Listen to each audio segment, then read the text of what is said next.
Кыргыз Республикасынын аймагында атомдук станция пайда болот деп билдирди энергетика министрлиги. Чакан кубаттуулуктагы атомдук станцияны куруунун техникалык экономикалык документтерин даярдоо тууралуу макулдашууга кол коюлду. Тактап айтсак, Кыргызстандын энергетика министрлиги менен Россиянын Русатом акционердик коому кызматташат. Бул маселе Сочи шаарындагы эл аралык форумда каралды. Форумда министр Таалайбек Ибраев атомдук энергетика биздин өндүрүштү негизги каражаты боло алат деп белгиледи.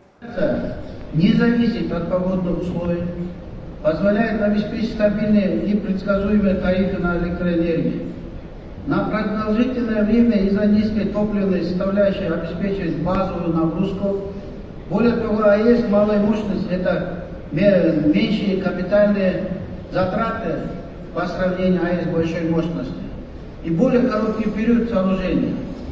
Буга чейин министрлик Борбор Азия өлкөлөрүндөгү электр энергиясына болгон таңкыстыктан качуу үчүн электр булагын алуунун башка жолдорун табуу маанилүү экенин белгилеген эле.